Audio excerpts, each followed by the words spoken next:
এই প্রশ্ন অন্তর কাঁপায় দেওয়ার মতো প্রশ্ন। এই প্রশ্ন অনেক কষ্টের প্রশ্ন, কারণ আমরা যারা মিডিয়াতে কাজ করি, আল্লাহ মাফ করুন, ইখলাস আমাদের জন্য অনেক কঠিন। মানুষের কাছে বাহবা পাওয়া, মানুষের প্রশংসা করানো, ভিউ কত হলো, কত মানুষ আমাকে চিনলো জানলো, এই বিষয়গুলো আমাদের আমলকে নষ্ট করে। আপনারা দোয়া করবেন আমরা যারা মিডিয়াতে কাজ করি, আলেমরা যারা দাওয়াতের কাজ করে, আল্লাহ যেন আমাদেরকে ইখলাস দান করে, আমরা যেন শুধুমাত্র আল্লাহর সন্তুষ্টির জন্য কাজ করতে পারি। এই প্রশ্ন অন্তর কাঁপায় দেওয়ার মতো প্রশ্ন। এই প্রশ্ন তো আমার প্রশ্ন, যারা নতুন দিনের পথে আসেন ভাইরা আমার, অনেক বড় চ্যালেঞ্জ। কিছুদিন দিনের পথে চলার পর নিজের মধ্যে অহংকার চলে আসে, অমুকে গোমরা, অমুক ভুল পথে আছে, অমুক বেদাতে ডুবে আছে, অমুকে নামাজ পড়ে না, আমি অনেক কিছু করে ফেলেছি, নিজের ভিতরে অহংকার চলে আসে। খবরদার, শয়তান আমাদেরকে ধ্বংস করতে চায়। এই জায়গায় আল্লাহর কাছে আশ্রয় প্রার্থনা করতে হবে, মনে করতে হবে যে আমি বহু ভালো কাজ করার পর হয়তো কোনো কারণে আমার রবকে অসন্তুষ্ট করে ফেলেছি। আমার গন্তব্য যদি কিয়ামতের দিন জাহান্নাম হয়, আর কোন মানুষ যাকে আমি মনে করি সে কিছুই করতেছে না, আল্লাহর কাছে হয়তো সে কোনো আমলের কারণে অনেক প্রিয় হয়ে গেছে, আর যদি কিয়ামতের দিন সে জান্নাতের পথ ধরে, তাহলে সে আমার চেয়ে শ্রেষ্ঠ। অতএব ঈমানদার কাউকে তাচ্ছিল্য করতে পারে না। কিন্তু রাখো, বিশেষ করে আমার জন্য আমি দোয়া চাই, আপনারা দোয়া করবেন যেন আল্লাহ রাব্বুল আলামিন সত্য রিয়া, লৌকিকতা, লোক দেখানো, লোক শোনানো, মানুষের বাবার কারণে আমাদের আমল নষ্ট হয়ে না যায়। হাজার হাজার মানুষ কথা শুনছে, লক্ষ লক্ষ মানুষ আমল করে, জীবনের পরিবর্তন আনে। এই অহংকারে মানুষকে দেখানো, মানুষকে শোনানো, বাহবা হওয়ার উদ্দেশ্য যেন না থাকে। অন্তরের গভীর থেকে আমি আপনাদের কাছে বিনীত ভাবে আহ্বান করি, এই মুহূর্তে একটু দোয়া করেন, আল্লাহ যেন আমাদের সবাইকে ইখলাস দান করেন, আমাদের নিয়তের মধ্যে যেন আল্লাহ তাআলা বরকত দান করেন, আমাদের নিয়তের মধ্যে যেন আল্লাহ রাব্বুল আলামিন এই শিরকে খাফি বা লোক দেখানো, লোক শোনানো, ভয়াবহ ফিতনা বাঁচা কঠিন। মাঝে মধ্যে মনে চায় যে সরে যায় মিডিয়া টিডিয়া থেকে, কারণ কি হবে এই সমস্ত আমল করে যদি সেটা জাহান্নামে যাওয়ার কারণ। আল্লাহ রাব্বুল আলামিন আমাদের সবাইকে হেফাজত করুন। একটা ভয়ঙ্কর হাদিস বলেছেন, এই হাদিসটা যতবার পড়ি থরথর করে আত্মাটা কাঁপে। কিয়ামতের দিন আল্লাহ তাআলা অনেক শহীদকে বলবেন তুই জাহান্নামে যাবে। সে বলবে আল্লাহ আমি জাহান্নামে যাব, আমি তো রক্ত দিয়েছি তোমার জন্য, লিইলাই কালিমাতিল্লাহ, আমার দেহের তাজা রক্ত দিয়ে আমি শহীদ হয়েছি, জানাজা ছাড়া আমার দাফন হয়েছে, আমি তো জান্নাতে যাব। আল্লাহ বলবে না, তুমি শহীদ হয়েছো এই কারণে যে লোকজন তোমাকে বীর বলবে, বীর, বাহাদুর। তো দুনিয়াতে তো তোমারে বাহাদুর বলছে, তো তোমারে বিশাল যোদ্ধা ছিল, বাহাদুর ছিল, খেতাব তো তুমি পেয়েছো, আমার কাছে কিছু নেই, জাহান্নামে যাও, go to the hell fire. অনেক দানশীলকে আল্লাহ বলবে জাহান্নামে যাও। সে বলবে আল্লাহ আমি জাহান্নামে যাব, আমি তো মসজিদ, মাদ্রাসা, এতিমখানা, বৃদ্ধাশ্রম এমন কিছু নাই যে বাকি রাখছি, শত শত মসজিদ আমি করেছি, আমি কেন জাহান্নামে যাব? আল্লাহ বলবে না, তুমি দান করেছিলে এই জন্য যে লোকজন তোমার দানশীল বলবে, দানবীর বলবে, হাদেম তাই বলবে, ওটা তো তোমাকে বলা হয়েছে, জাহান্নামে যাও, আমার কাছে কি চাও, go to the hell fire. সেদিন আল্লাহ তাআলা অনেক আলেমকে ডাকবেন, অনেক দাঈদেরকে ডাকবেন, অনেক দুআত ইলাল্লাহদের তিনি ডাকবেন।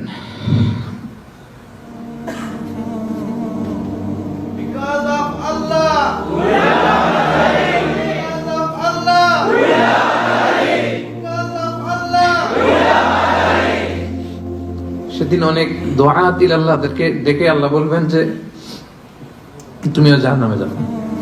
সে বলবে আল্লাহ কেন? আমি মানুষকে কোরআন শিখিয়েছি, আমি মানুষকে হাদিস শিখিয়েছি, আমার কথা শুনে অনেক নামাজ ধরেছে, আমার কথা শুনে অনেকে দাড়ি রেখেছে, আগে সুদ খেত, আমার কথা শুনে সুদ বন্ধ করেছে, আমার কথা শুনে তো আল্লাহ এরা নামাজি হয়ে গিয়েছে। দ্য এন্টায়ার সোসাইটি সুদ বন্ধ করেছে, নামাজ ধরেছে, তারা ফরজ যাকাত দিত, আল্লাহ আমি কেন জাহান্নামে যাব?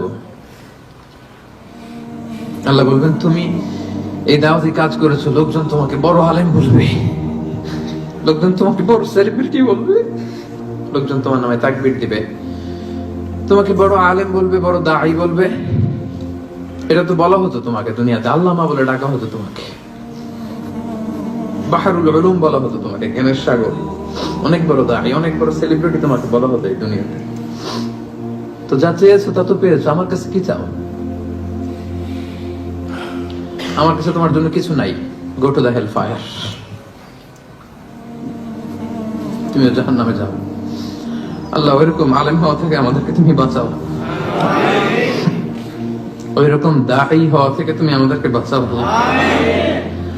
আমি তোমাকে এমন একটা হাদিস শোনাবো, হাদাসানিহি রাসূলুল্লাহ ফি হাযাল বাইত মা মা'না আহাদুন গায়রি ওয়া গায়রু। আমি আর নবী ছাড়া এই ঘরে কেউ ছিলাম না।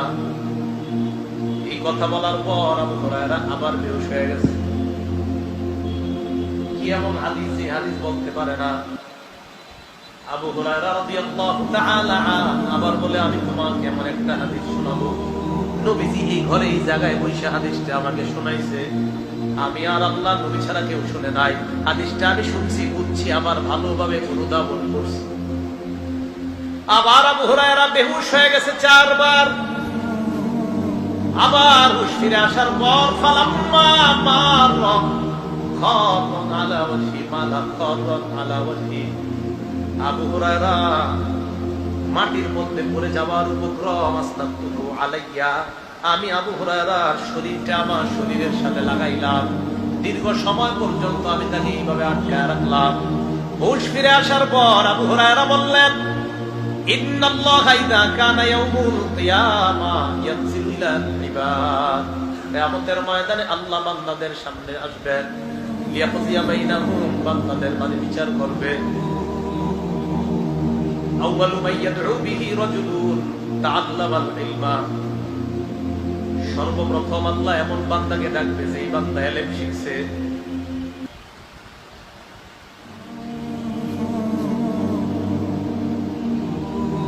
এরপর ডাকবে রাজুলুন কুতিলা ফি সাবিলিল্লাহ, যে ব্যক্তি আল্লাহর রাস্তায় শহীদ হয়েছে এমন বান্দাকে ডাকবে। এরপর ডাকবে রাজুলুন কাসীরুল মাল, সম্পদশালীকে আল্লাহ ডাকবে। প্রথমে আলেমকে আল্লাহ বলবে, আলাম উআল্লিমকা মা আনজালতু আলা রাসূলি, আমি কি তোমাকে এমন বিদ্যা শিক্ষা দেই নাই যে বিদ্যা আমি আমার নবীর উপর নাযিল করেছিলাম। ফামা আমিলতা ফীমা উল্লিমতা, তোমাকে যে বিদ্যা শিখানো হয়েছে কি আমল তুমি করেছো বলো। আলেম জবাব দিবে, আকুমু বিহি আনা আল-লাইলি ওয়া আনা আন-নাহার, আমি সকাল সন্ধ্যা আমল করছি, মানুষকে শিখাইছি। আল্লাহ বলবে, কাযাবতা, তুমি মিথ্যা বলছো। ওয়া তাকুলুল মালাইকাতু কাযাবতা, ফেরেশতারাও সাথে সাথে বলবে তুমি মিথ্যা বলছো। আলেমকে আল্লাহ বলবে তুমি মিথ্যা বলছো, ফেরেশতারা বলবে তুমি মিথ্যা বলছো।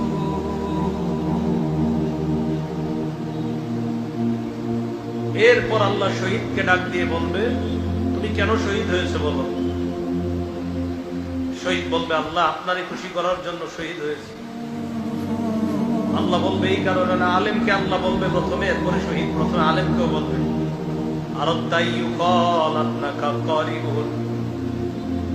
তুমি চেয়েছো জনগণ যেন তোমাকে বড় আলেম বলে, মুফতি মুহাদ্দিস বলে।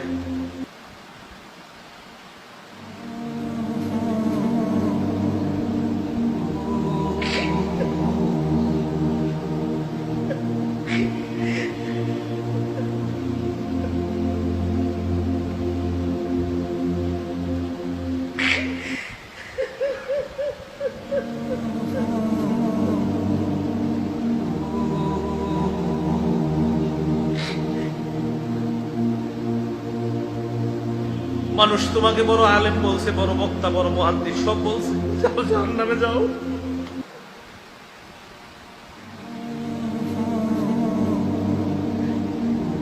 শহীদকে বলবে তুমি লড়াই করছো, মানুষ তোমাকে বাহাদুর বলবে এই কারণে, দুনিয়াতে বাহাদুর বলছে, যাও জাহান্নামে যাও।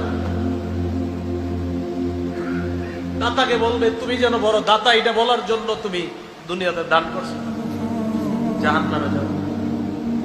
হাদিসে নবীজি বলছেন উলাইকা সালাসাতু তুসারু বিহিমুন নার, আউয়ালু মান তুসারু বিহিমুন নার, এই তিনজনকে দিয়ে জাহান্নাম জ্বালাবে আল্লাহ।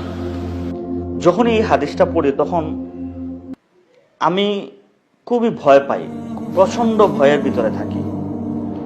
হযরত আবু হুরায়রা রাদিয়াল্লাহু তাআলা আনহু উনি এই হাদিসটি এক তাবিঈকে বলতে যে 4 বার উনি বেহুশ হয়ে গেছেন, 4 বার উনি সেন্সলেস হয়ে গেছেন, জ্ঞান হারিয়ে ফেলেছেন এই হাদিসটি বলতে যে। সুতরাং আসলেই হাদিসটি অত্যন্ত ভয়ঙ্কর এবং অত্যন্ত সতর্কবাণী। বিশেষ করে ওয়ামিলুস সালিহাত, এই আমেলে সালেহা করতে যে আমরা যে ভুলগুলি করে থাকি, যে ভুলের মাসুল আমাদেরকে দিতে হবে হাসরের ময়দানে আল্লাহর দরবারে। আল্লাহ পাক রব্বুল আলামিন হাসরের ময়দানে একজন শহীদকে দাঁড় করাবেন, তুমি দাঁড়াও, তোমাকে যে একটি হায়াত দিয়েছি তুমি কি করেছো? তখন সে বলবে, হে পরওয়ারদিগার আলম, আমার রব, এই যে আমার হাত কাটা, আমি তোমার দিন প্রতিষ্ঠা করার জন্য আমার জান কুরবান করে দিয়েছি। তখন আল্লাহ পাক রব্বুল আলামিন বলবেন, তুমি মিথ্যে বলতেছো, তুমি মৃত্যু, তুমি কাযযাব, তুমি কাযযাব, তুমি তোমার জানকে কুরবান করেছো, তোমাকে যেন মানুষ শহীদ ডাকে, তোমাকে যেন মানুষ সম্মান করে, বীর বিক্রম, বীর উত্তম, এটা যেন মানুষ তোমাকে বলে, এজন্য তুমি শহীদ হয়েছ, আমার দিনকে প্রতিষ্ঠা করার জন্য নয়, আমার জন্য নয়। ভাইরা আমার, ভয়ঙ্কর বিষয়। ফেরেশতাদেরকে বলবেন আল্লাহ পাক রব্বুল আলামিন যে তাকে উল্টো করে, অর্থাৎ পায়ে বেঁধে মাথাটাকে জমিনে ঘেঁষিয়ে তাকে জাহান্নামে ফেলে দাও। আরেকজনকে দাঁড় করাবেন, এই তুমি দাঁড়াও, একজন ধনবান ব্যক্তি, দানবীর ব্যক্তি, তুমি দাঁড়াও। সে দাঁড়াবে, জিজ্ঞেস করবেন যে আমি যে তোমাকে ধন দিয়েছিলাম, সম্পদ দিয়েছিলাম, তুমি কি করেছো? সে বলবে, হে আল্লাহ, আমি তো তোমার রাস্তায় ব্যয় করেছি, মসজিদ, মাদ্রাসা, কালভার্ট, ব্রিজ, রাস্তাঘাট, এতিম, গরিবদেরকে, অসহায়দেরকে সাহায্য করেছি, যেগুলো তো আমি তোমার রাস্তায় ব্যয় করেছি। তখন আল্লাহ পাক রব্বুল আলামিন বলবেন, তুমি কাযযাব, মিথ্যুক, তুমি মিথ্যে বলছো, তুমি এগুলি করেছো যাতে মানুষ তোমাকে দানবীর বলে, দাতা বলে, মানুষ তোমাকে সম্মান করে, তোমার নাম প্রচার হয়, এজন্য তুমি এগুলি করেছো, তুমি আমার সাথে মিথ্যে বলতেছো। ফেরেশতাদেরকে বলবেন, ফেরেশতারা তাকে পায়ে দুজকের শিকল দিয়ে বেঁধে উল্টো করে তাকে টেনে হেঁচড়ে জাহান্নামে ফেলে দিবেন। ভাইরা আমার, অত্যন্ত ভয়ঙ্কর হাদিসটি। আল্লাহ পাক রব্বুল আলামিন কিছু আলিমদেরকে ডাক দিয়ে দাঁড় করাবেন, তুমি উঠো, তোমাকে যে আমি ইলম দিয়েছিলাম, জ্ঞান দিয়েছিলাম, শিক্ষা দিয়েছিলাম, মেধা দিয়েছিলাম, প্রজ্ঞা দিয়েছিলাম, বক্তব্য দেওয়ার যে একটা স্পিড দিয়েছিলাম, এগুলো তুমি কি করেছো? তখন সে বলবে, হে আল্লাহ জাল্লা জালালুহু ওয়া নাওয়ালুহু, এগুলি তো তোমার দিন প্রচারের কাজে লাগিয়েছি। আমি মাদ্রাসায় শিক্ষা দিয়েছি, মসজিদে খুতবা দিয়েছি, পৃথিবীর আনাচে কানাচে ঘুরে ঘুরে তোমার দিন প্রচার করেছি, দিনের দাওয়াত দিয়েছি। তখন আল্লাহ পাক রব্বুল আলামিন বলবেন, তুমি কাযযাব, তুমি মিথ্যুক, তুমি এগুলি করেছো যাতে মানুষ তোমাকে বক্তা বলে, আলোচক বলে, ইসলামী লেকচারার বলে, তোমাকে যেন সম্মান করে। তুমি মাদ্রাসায় শিক্ষা দিয়েছো যাতে তোমাকে শিক্ষক বলে, তুমি মসজিদে খুতবা দিয়েছো যাতে মানুষ তোমাকে খতিব বলে, ভালো আলোচক বলে, তোমাকে সম্মান দেয়, তুমি এগুলি এজন্য করেছো। সুতরাং তুমি দুনিয়াতে যা করেছো, দুনিয়াটা তুমি দুনিয়াতেই পেয়ে গেছো, আখেরাতে তোমার জন্য কিছুই নেই, আখেরাতে তোমার জন্য কিছুই নেই। ভয়ঙ্কর হাদিস, ভয়ঙ্কর হাদিস। এটা যখন এই হাদিসটা যখন পড়ি তখন থরথর করে ভিতরে একটা কম্পন সৃষ্টি হয়ে যায়, নিজেকে সামলিয়ে রাখতে পারি না, কোথাও যেন কোনো ভুল হয়ে যাচ্ছে নাকি, কোনো অপরাধ করে ফেলতেছি নাকি, নাকি এত কষ্ট, এত দিন প্রচার, এত মেহনত, এগুলি কি আমাদের বিফল যাবে, এটা নিয়ে অনেক টেনশনে আমরা পড়ে যাই। সুতরাং আমরা যারা দিন প্রচারে নিয়োজিত, দিনের দাঁড়াই, যারা দাঁড়াই ইলাল্লাহ, যারা দানবীর, যারা দান খয়রাত করেন, যারা শহীদ, যারা দিনের জন্য শহীদ হয়েছেন, এদেরকে আল্লাহ পাক রব্বুল আলামিন যাদের এখলাসের মধ্যে বেশ কম থাকে, আল্লাহ পাক রব্বুল আলামিন দুনিয়ার জন্য যারা করে আল্লাহ দুনিয়াতে দিয়ে দেন, পরকালে যাওয়ার পরে আখিরাতে তাদের জন্য শূন্য, খালি হাত, কিছুই নেই, খালি হাতে জাহান্নামে যেতে হয়।